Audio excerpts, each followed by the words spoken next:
When you think of important figures of the American Revolution, you think of people like George Washington, Paul Revere, Ben Franklin, King George III. But one person that probably doesn't come to mind is Elizabeth Loring. But Mrs. Loring probably had as much of an impact on the war as anyone else.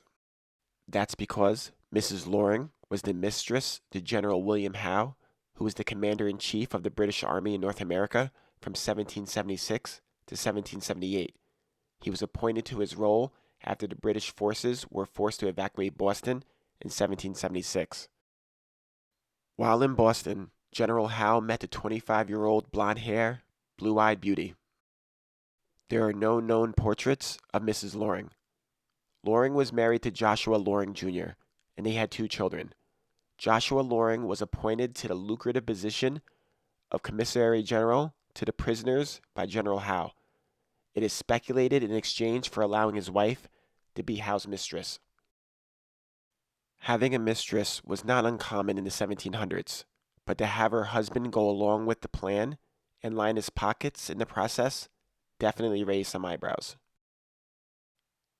Mrs. Loring and General Howe were constant companions, gambling and drinking the nights away, and the general paid more attention to Mrs. Loring's considerable charms than he did to the war being waged under his command.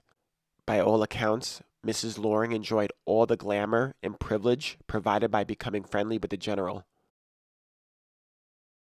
There were many times early in the war that the superior British forces could have forced the ragtag patriots into submission, but General Howe held back each time, possibly avoiding a speedy victory so that he could spend more time with the charming Mrs. Loring instead of returning to England. For instance, after Howe and his British forces took control of New York City in September of 1776, instead of crushing the retreating and weak Continental Army, Howe consistently took his foot off the accelerator, allowing Washington to lick his wounds, regroup, and get stronger, while he and Mrs. Loring were enjoying each other's company in NYC.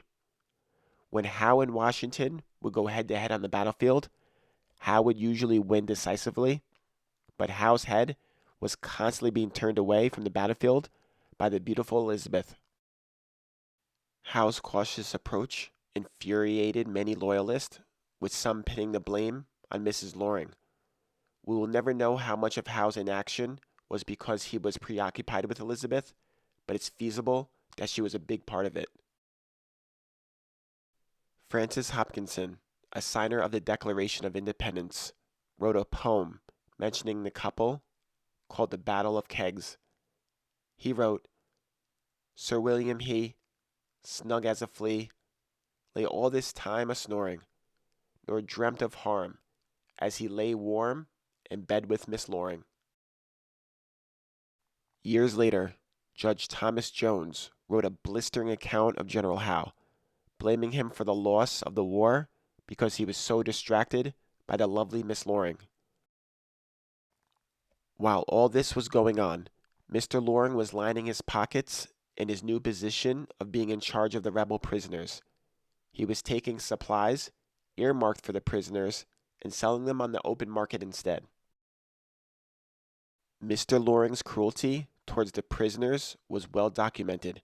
He was responsible for the deaths of thousands of prisoners due to starvation and disease.